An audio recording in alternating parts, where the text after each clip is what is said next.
quelques secondes. Notre texte de base sera Matthieu 5, versets 43 à 48.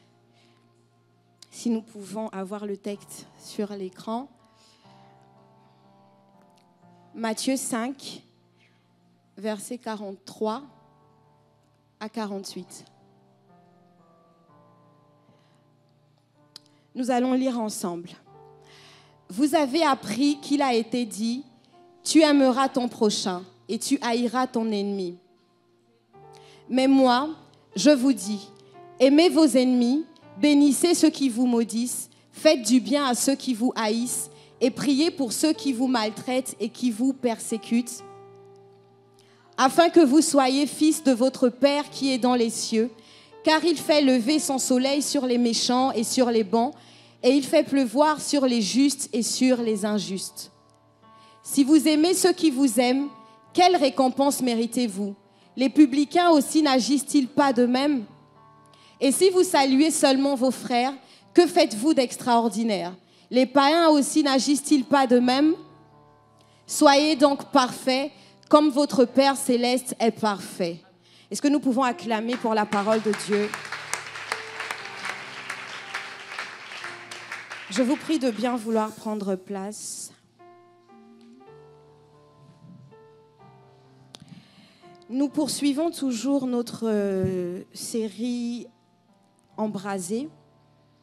Et ce matin, le titre de mon message est In Love. In Love qui veut dire amoureux, traduction en anglais, c'est un mot anglais, qui veut dire amoureux. Et la traduction qu'on pourrait donner au mot même amoureux, on pourrait parler de quelqu'un qui éprouve de l'amour, qui aime. Quelque chose qui est propre à l'amour, qui marque de l'amour. Comme synonyme, nous pouvons parler du fait d'être dévoué, d'être passionné, d'être épris. Et mon objectif ce matin est de vous emmener à comprendre l'amour de Dieu qui pousse à aimer, à prier et à ne pas juger les autres. Amen.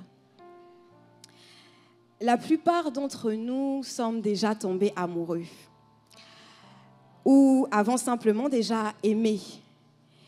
Et nous savons que parfois l'amour fait très mal. Mais la vérité, c'est que au-delà du fait qu'on voit l'amour comme quelque chose comme un beau sentiment, quelque chose de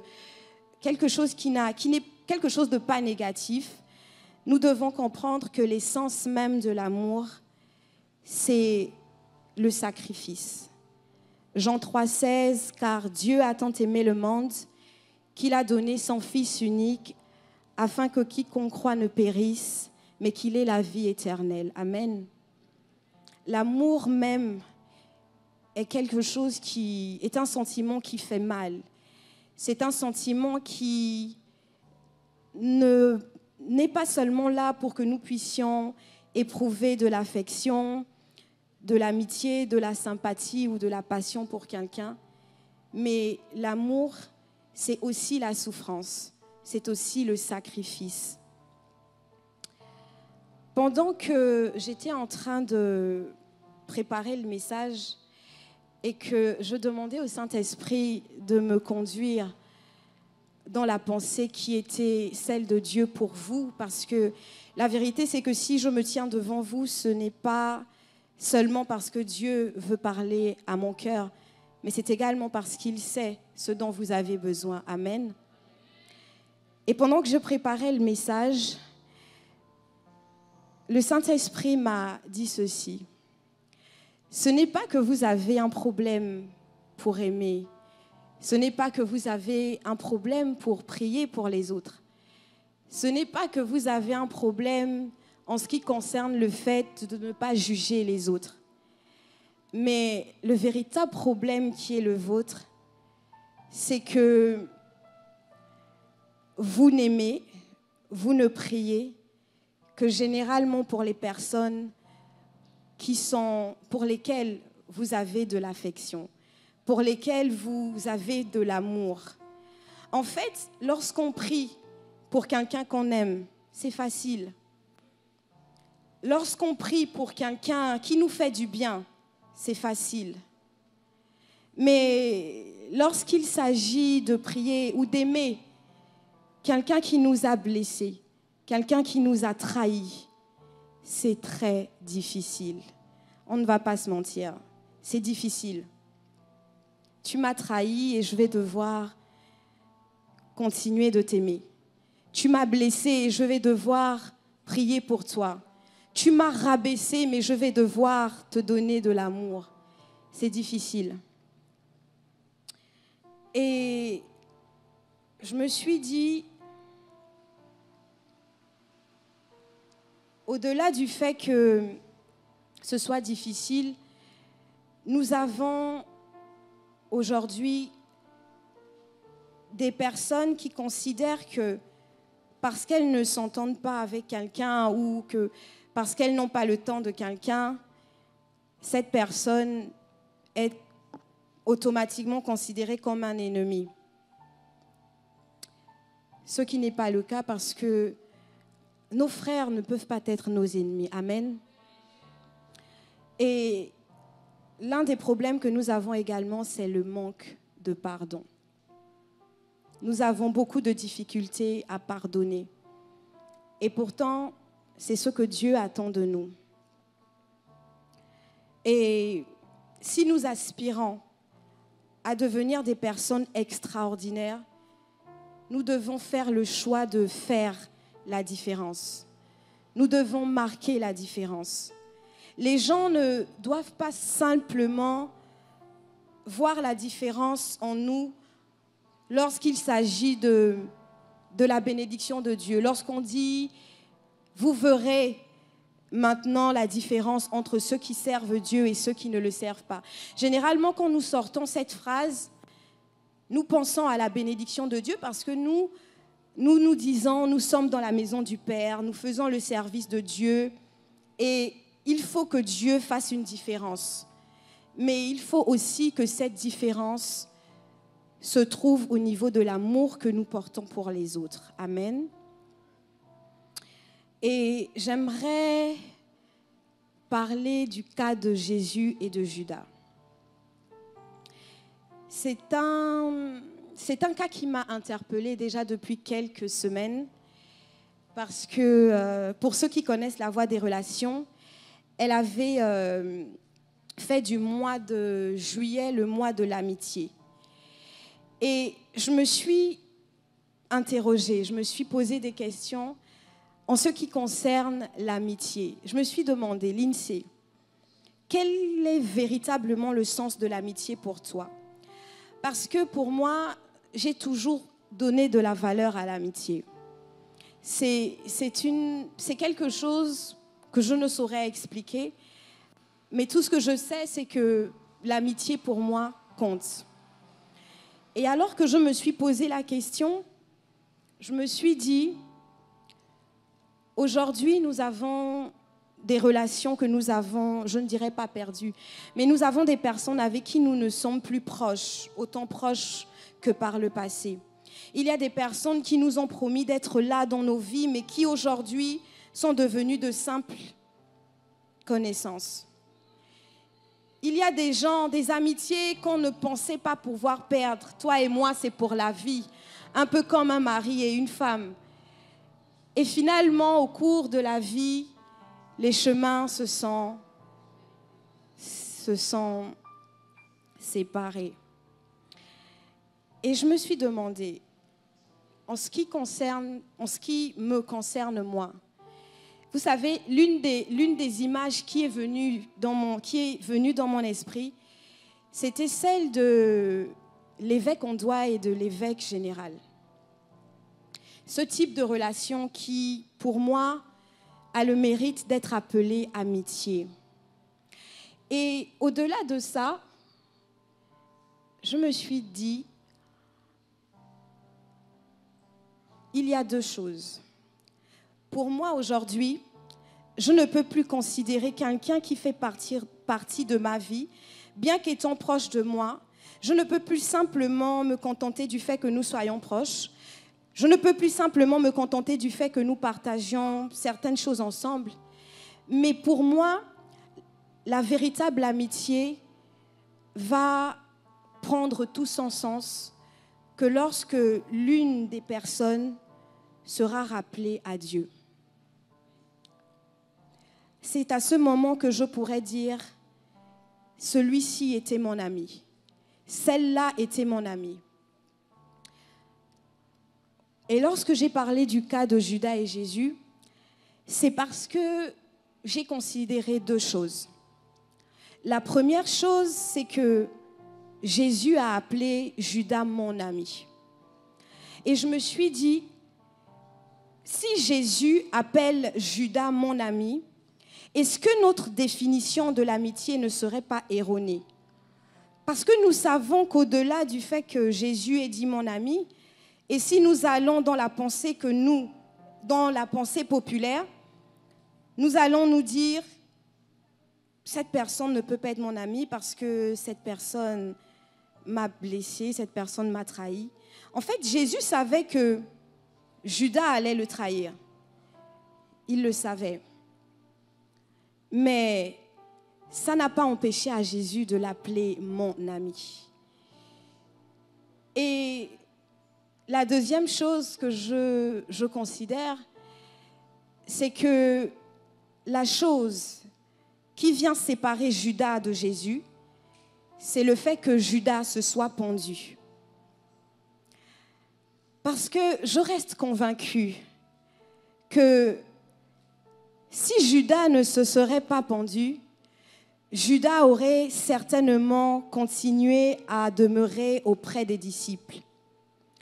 Parce qu'on nous dit que Judas a trahi Jésus, mais on nous dit également que Pierre a renié Jésus.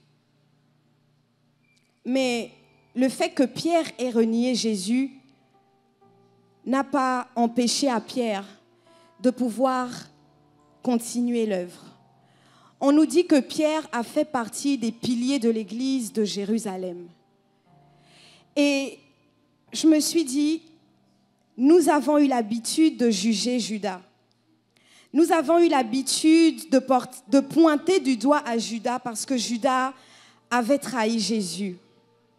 Mais moi, je fais partie de ces personnes qui ont compris que Judas ne méritait pas d'être jugé. Je fais partie de ces personnes qui ont compris que la trahison de Judas faisait partie du plan de Dieu. Je fais partie de ces personnes qui considèrent que malgré le fait que Judas ait trahi Jésus, Dieu aimait quand même Judas. Je fais partie de ces personnes qui considèrent que malgré le fait que Judas ait trahi Jésus, Judas faisait quand même partie du plan de Dieu. Je reste convaincue que malgré le fait que Judas ait trahi Jésus, Judas aurait pu continuer à faire la mission de Dieu. Et la différence entre Judas et Pierre, c'est que Judas n'avait pas la révélation que toi et moi nous avons aujourd'hui. La vérité, c'est que si Judas n'avait pas trahi Jésus, toi et moi, nous ne devons pas être ici aujourd'hui. Si Judas n'avait pas trahi Jésus, Jésus ne serait pas allé sur la croix. Si Judas n'avait pas trahi Jésus, nous ne serions pas rachetés. Si Judas n'avait pas trahi Jésus, nous n'aurions pas parlé de l'amour de Dieu. La vérité, c'est qu'il fallait que Judas puisse trahir Jésus. Mais en trahissant Jésus, ça n'enlevait pas le fait que Judas soit considéré comme l'ami de Jésus. En trahissant Jésus, ça ne voulait pas dire que Judas en voulait à Jésus. La preuve, c'est qu'il est allé se pendre parce qu'il avait des remords.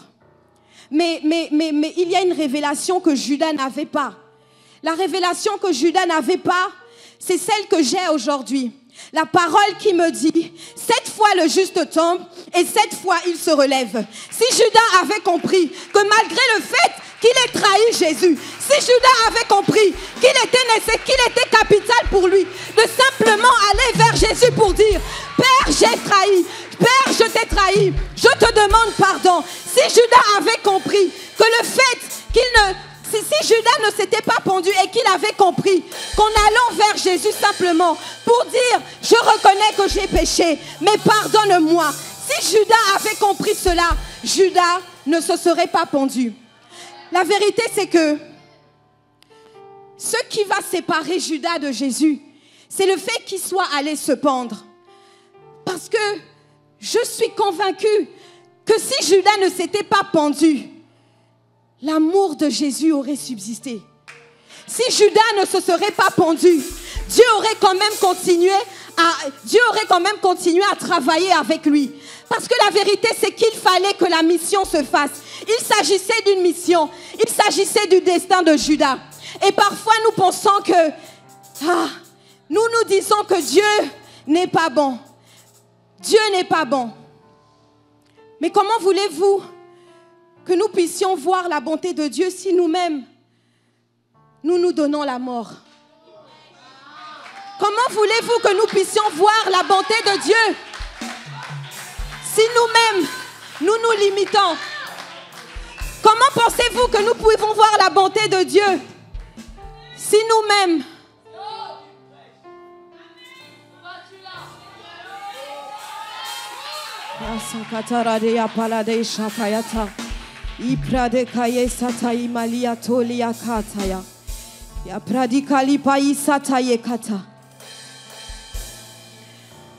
j'aimerais dire que malgré la loyauté, malgré la fidélité et même malgré l'amour, ces choses parfois ne suffisent plus quand arrive la déception, quand arrivent les blessures, la trahison. Mais Jésus n'a pas tenu compte de toutes ces choses. Jésus savait qu'il devait accomplir la volonté parfaite de Dieu.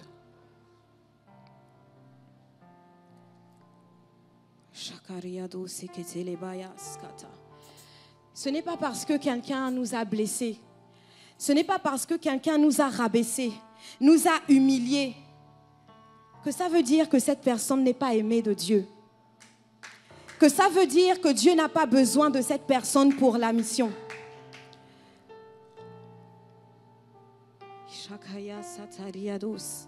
Nous parlons généralement des relations de destinée. Mais à côté des relations de destinée, nous devons comprendre qu'il y a un plan commun, un destin commun en tant que communauté.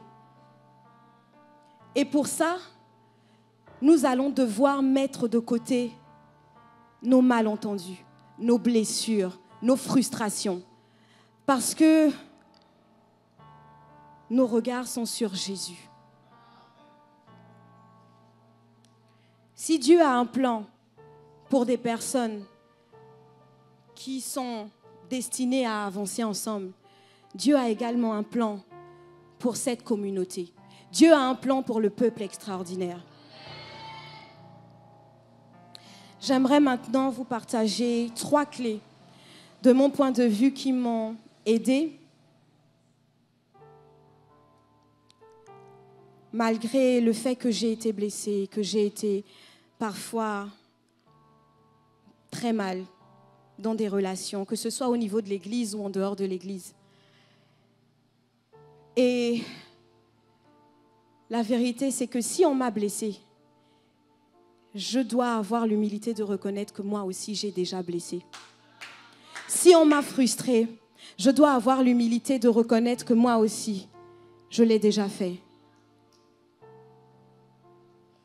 Mais malgré le fait que j'ai pu blesser des personnes, malgré le fait que j'ai pu mal parler de certaines personnes, l'amour de Dieu n'a jamais changé vis-à-vis de moi. La fidélité de Dieu n'a jamais changé vis-à-vis de moi.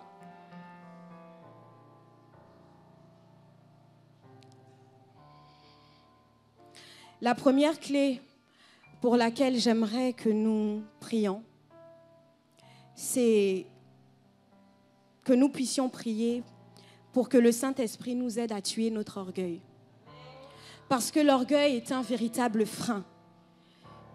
L'orgueil est cette chose qui nous fait penser qu'en vérité, on n'a pas besoin de faire un pas supplémentaire lorsqu'on a été blessé, lorsqu'on a été frustré. L'orgueil s'installe. Mais pour que l'orgueil puisse partir, nous avons besoin de quelque chose de surnaturel. C'est pour ça que je vais vous inviter à vous lever. Nous allons prier dans ce sens. Et alors que Extra va nous accompagner avec ce chant, j'invite chacun d'entre vous à être disposé. Parce qu'il y a vraiment quelque chose qui est en train de se passer ce matin. Il y a des cœurs qui sont en train d'être visités, qui sont en train d'être touchés. J'aimerais que nous puissions chanter cela. Brise, brise, brise la force du moi qui combat mon âme et t'empêche d'œuvrer en moi. Brise l'orgueil dans mon cœur qui se lève parmi mes frères, qui m'empêche, ô mon Jésus, d'être leur serviteur. Brise. On y va. Alors que nous allons chanter cela, j'aimerais que vous puissiez dire à Dieu, demander à Dieu de briser l'orgueil. Ce n'est que lorsqu'il y a le brisement qu'il y a l'élévation. C'est lorsqu'il y a le brisement qu'il y a la restauration. Accepte ce matin d'être brisé. Cette relation que tu as longtemps mis de côté, cette personne que tu ne voulais plus pardonner, cette personne qui est dans l'église que tu ne voulais plus parler, à qui tu ne voulais plus parler, que Dieu t'aide à briser l'orgueil qui est dans ton cœur.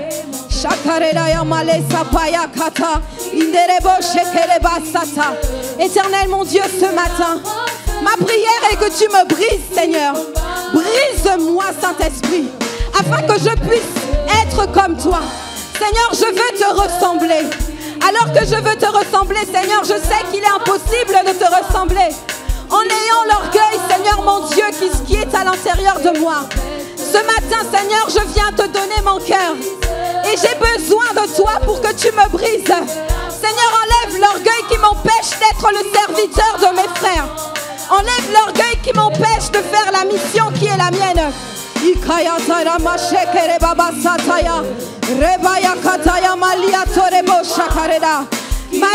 Mon souhait, mon vœu est de te servir. Mon vœu est de te servir. Rakayema sataya malia do shekete. Himalaya satara brade kere payata. Rebaba sikataya malia do shekere baba sata. Mama ya seterebo shaka. Le deuxième point que j'aimerais vous donner, c'est... J'aimerais que nous puissions prier pour ne pas avoir une attitude de vengeance. Mais que nous puissions au contraire laisser le soin à Dieu de gérer les choses. Parfois, lorsque nous sommes blessés, lorsque nous avons l'impression que les autres veulent nous mettre des coups de pression, nous sommes parfois tentés de répondre. Nous sommes parfois tentés de dire, tu n'es pas la seule personne qui sait parler fort. Tu n'es pas la seule personne qui peut insulter. Tu n'es pas la seule personne qui peut plier les poings. Moi aussi, j'ai la capacité de le faire. Parfois, sur les statuts WhatsApp, que ce soit sur les réseaux sociaux en général, nous avons envie de répondre. Mais c'est l'une des choses véritablement que Dieu m'a aidé à tuer. Aujourd'hui, tu peux me faire du mal. Je ne vais pas essayer de vouloir te répondre. Nous allons sur les réseaux sociaux et nous faisons des statuts visés. À quoi te sert de faire ces statuts? Tu as simplement besoin de dire, Père, gère cette situation. En fait, chacun a son rôle à jouer. Ton rôle à toi, c'est de prier. Et le rôle de Dieu, c'est de faire en sorte que les choses se règlent. Nous sommes un peuple extraordinaire et je l'ai dit tout à l'heure, nous devons faire la différence. Nous prions, les leaders et les autorités, nous prions pour vous. Pour que vous soyez des jeunes qui fassent la différence. Pour que vous soyez des jeunes, lorsqu'on regarde et on se dit, en fait, on sait que cette personne sort du peuple extraordinaire. Nous prions véritablement pour que vous soyez des jeunes sages et des jeunes matures. J'aimerais que nous prions pour demander au Saint-Esprit de nous aider à nous taire, à ne pas avoir un esprit de vengeance. La Bible déclare dans Proverbe 20, 22, « Ne dis pas je rendrai le mal, espère en l'Éternel et il te délivrera. » Est-ce que tu peux élever ta voix ce matin et prier? Kaya satariado shemamaye kata ikerebaya sikariada na male kata yapa libra de kalimamaye supareda ya sakatere de shakariado sete malibra di kaliado shekerebas katayeta iteliado shapali kataye maliado shekete mamaye supaliado shekerebas sikata imamaye sukata.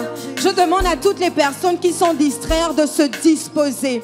Parce qu'il y a des choses que vous ne pourrez pas faire de vous-même. Il y a des choses que vous ne pourrez pas faire par vos propres forces. Et vous avez besoin d'une intervention divine. Et si vous ne considérez pas ce que je suis en train de vous dire ce matin, vous n'aurez pas en vous la possibilité d'avoir ce dépôt-là que Dieu veut vous donner. Disposez-vous et priez afin que rien ne vienne vous détourner.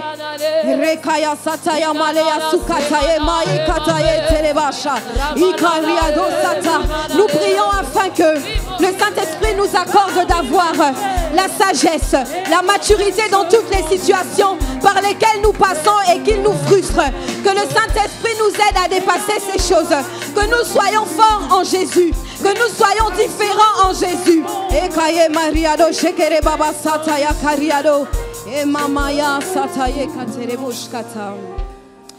Le troisième point pour lequel j'aimerais que nous prions, c'est pour que le Saint-Esprit nous remplisse d'amour.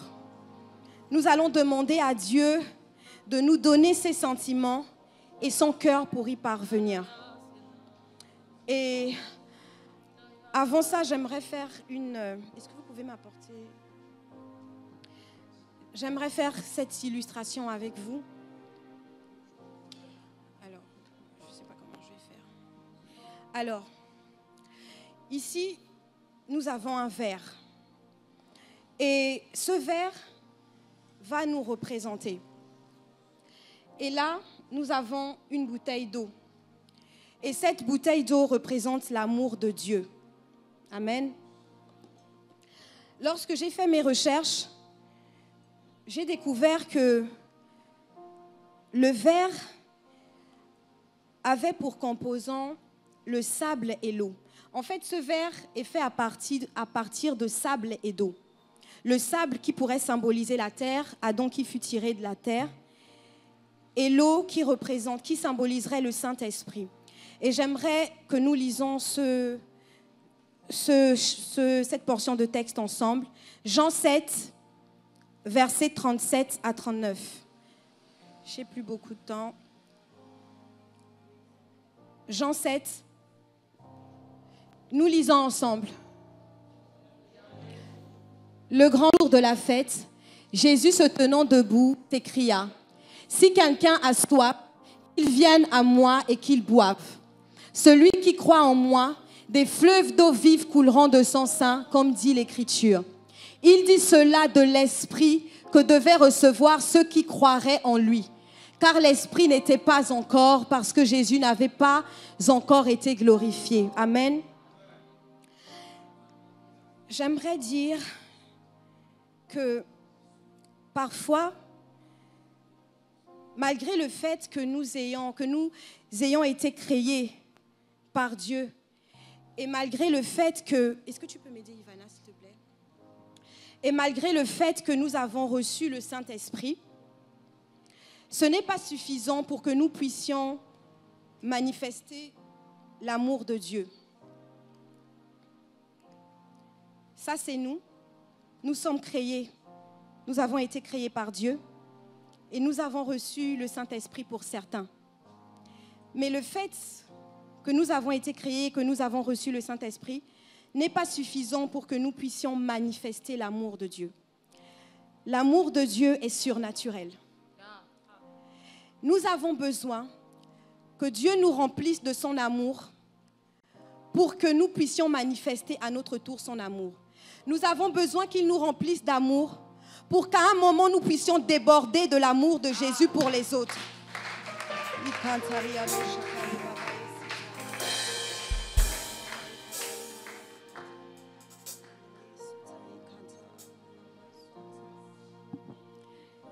Qu'est-ce que je suis en train de dire? Je suis en train de dire que l'amour de Dieu est surnaturel. Dieu est amour. Et ça veut dire qu'à chaque fois que nous manifestons de l'amour à quelqu'un, nous sommes en train de donner un peu de Dieu à cette personne.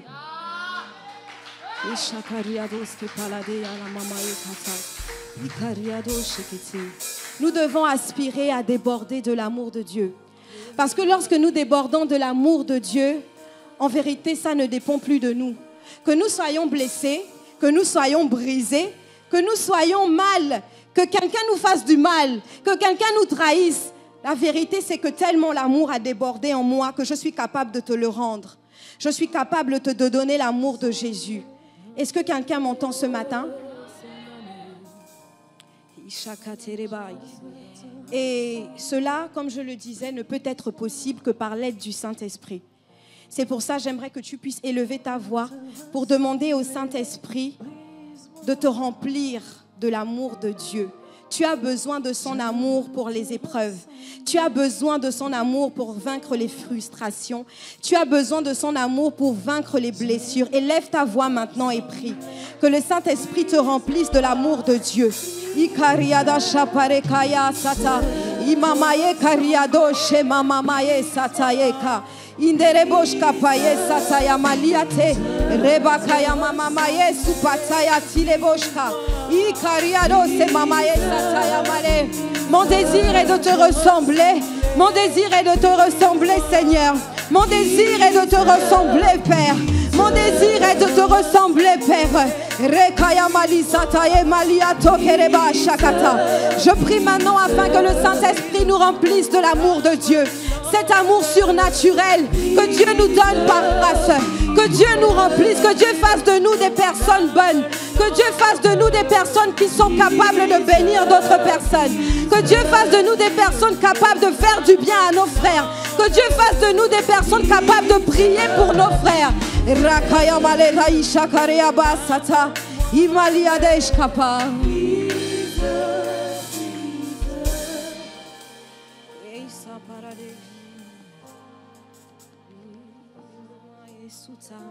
J'aimerais que vous puissiez répéter avec moi. Père, je sais qu'humainement ce n'est pas facile de prier et d'aimer ceux qui m'ont blessé. Mais je choisis ce jour,